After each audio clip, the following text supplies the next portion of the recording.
ओम शांति। 27 दिसंबर।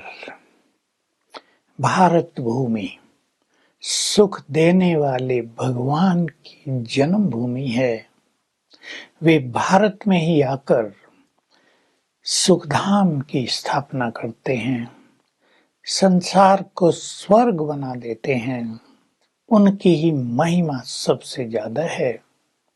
उन्हें माता पिता, बंधु सखा, लिबरेटर गाइड, सुखदाता, दुख हरता इस तरह कहकर पुकारते हैं। पर वो आकर कैसे सुख देते हैं और दुखों से छुड़ाते हैं, उसके लिए वे राजयोग सिखाते हैं, आत्माओं को पतित से पावन बनाते हैं। तो बच्चों को बहुत खुशी और नशा रहना चाहिए कि भगवान स्वयं हमें पढ़ाकर, राजयोग सिखाकर विश्व की राजाई देने के लिए आ गए हैं। संसार में तो सभी अज्ञान की नींद में सोए हुए हैं। पावन बनाने वाला भगवान है तो पतित बनाया किसने? सुख देने वाला सुखदाता परम पिता है तो दुखी किसने किया? ये किसी को पता नहीं है। अब बाप आकर बताते हैं, रावण ने सबको दुखी कर दिया है। मेरा जन्म स्थान भी भारत है, भगवान का जन्म स्थान, और रावण का जन्म स्थान भी भारत थी। यानी भारत में पहले माया ने प्रवेश किया, 5 विकार आए, फिर सभी धर्मों में फैल गए थे। भारत ही सबसे सुखी था, फिर दुखी बन गया, स्वर्ग था। किसने भारत को स्वर्ग बनाया था? देवी देवताओं के चित्र तुम हैं, और लोग समझते हैं ये स्वर्ग में राज करते थे। वो दिखाया है, ऊपर दिखाया देवताओं को, पर उनको देवता किसने बनाया था? स्वर्ग कब था, अब कहाँ है? लाखों वर्ष कह देने से किसी का चिंतन ही नहीं चलता, सारी बात ही भूल जाती है। अब बाबा आकर फिर से आदि सनातन देवी देवता धर्म की स्थापना कर रहे हैं। कल पहले भी की थी, उसको ही बाद में हिंदू धर्म कह दिया। सतयुग त्रेता में वो आदि सनातन देवी देवता धर्म ही था। द्वापर युग से अनेक धर्म निकले, ये कल्प वृक्ष है धर्मों का। अब वो जो इसका तना था देवी देवता धर्म, वो है ही नहीं। तना न रहे तो वृक्ष सूख जाए, लेकिन वृक्ष फिर भी हरा भरा है। बीज है इसका निराकार शिव बाबा। तो मैं आकर तुम्हें फिर से मनुष्य देवता बना रहा हूँ। भक्ति, ज्ञान, वैराग्य, ये गायन तो है, पर भक्ति कितना समय चली? ज्ञान कब मिलता है? ज्ञान की प्रारब्ध कितना समय चलती है? लोग इसको भूल गए हैं। बाबा कहते हैं, मैं इन साधु सन्यासियों का भी उद्धार करता हूँ। ये अपना उद्धार नहीं कर सकते। कोई अपने को शिव हम कह देते हैं, मैं ही भगवान हूँ, मैं ही शिव हूँ, अपनी पूजा कराते रहते हैं। मैं ही शिव हूँ तो साधना क्यों करते हो? शिव को कोई साधना करनी पड़ती है क्या? शिव को कोई संन्यास लेना पड़ता है क्या? तो ये साधु सभी भगवान नहीं, भक्त हैं। इनका उद्धार करने मुझे ही आना पड़ता है। दूसरी बात बाबा कह रहे, शिव शंकर को एक कर दिया लोगों ने, और कई समझते हैं शंकर के तन में शिव आते हैं। अब एक है सूक्ष्म वतनवासी, निराकार है परम धामवासी, वो दोनों कैसे एक होंगे? वहां तो इतना ही दिखाया, शंकर ने आंख खोली और विनाश शुरू हो गया। मैं तो स्थापना, पालना, विनाश तीनों कर्तव्य करता हूँ और इस ब्रह्मा तन में आता हूँ।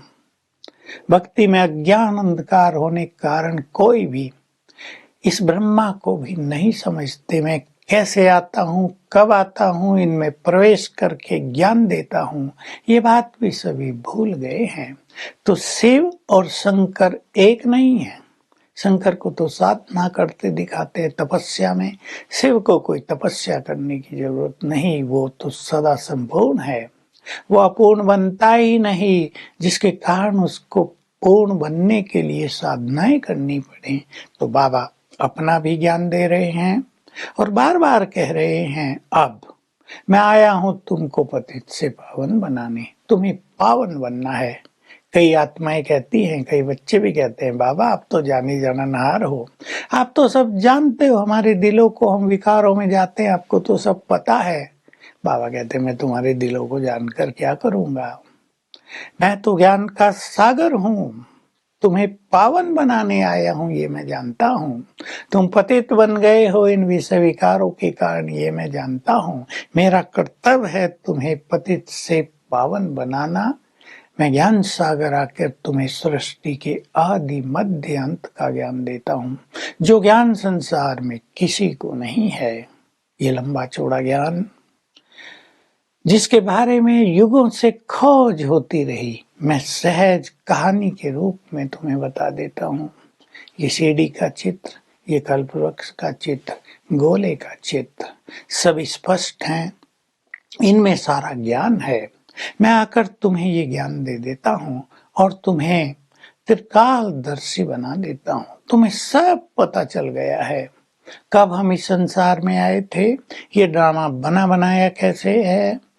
अब भी वही ज्ञान सुन रहे हैं जिन्होंने कल पहले सुना था, नथिंग न्यू। वही बच्चे आ रहे हैं, मैं उन्हें राजयोग सिखा रहा हूँ, वही पावन बन रहे हैं। ये माया भी बड़ी दुस्तर है, तुम्हें पतित बनाती रहती है, तुम्हें खुशी में रहने नहीं देती, डिस्टरबेंस करती रहती है। अब योग बल से तुम्हें इस माया पर विजय प्राप्त करनी है। मुख्य कार्य तुम्हारा ये है, बाकी छोटे मोटे क्वेश्चंस में तुम्हें जाने की जरूरत नहीं, वो जानकर तुम क्या करोगे। अभी तुम्हें ड्रामा का संपूर्ण ज्ञान है। बुद्ध, क्राइस्ट या इब्राहिम या मोहम्मद, ये सब द्वापर के बाद आते हैं। सतयुग में ये सब धर्म होते ही नहीं, केवल देवी देवता धर्म होता है। तो इस तरह ज्ञान का चिंतन करते हुए सभी को ज्ञान का प्रकाश देना है। भक्ति से तो अंधकार फैल गया है। इस चिंतन को ही स्वदर्शन चक्रधारी होना कहा जाता है। वरदान है साधारणता के द्वारा महानता को सिद्ध करने वाले सिंपल और सैंपल भव।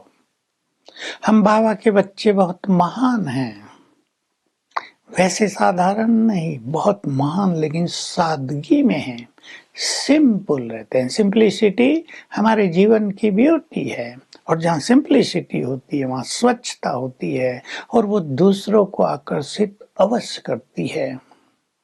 तो हम महान आत्माएं हैं, हम एग्जाम्पल बनेंगे, सैंपल बनेंगे, ताकि हमें देखकर और आत्माएं भी सादगी से, सच्चाई, सफाई से अपना जीवन आगे बढ़ा सकें। जहाँ स्पिरिचुअलिटी है वहाँ सादगी अवश्य है। स्लोगन है दिल से कहो मेरा बाबा, यानी मेरापन हो बाबा से, तो माया की जो बेहोशी होती है उससे आंख खुल जाएगी।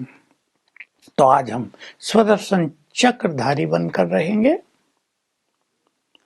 5 बार अवश्य गहराई से अभ्यास कर लेंगे। मैं आत्मा परमधाम में थी, देवलोक में आई थी, एक शरीर लिया छोड़ा, दूसरा लिया छोड़ा, तीसरा लिया छोड़ा, दहे लेते छोड़ते अभी एंड में आ गई हूँ। अभी शरीर में बैठी हूँ, अब इससे बाहर निकलकर मुझे अपने घर वापिस चलना है, उसके लिए पावन बनना है। Om Shanti. To watch Peace of Mind channel videos on YouTube, subscribe us on youtube.com/tvpeaceofmind. Just a click for a peaceful life.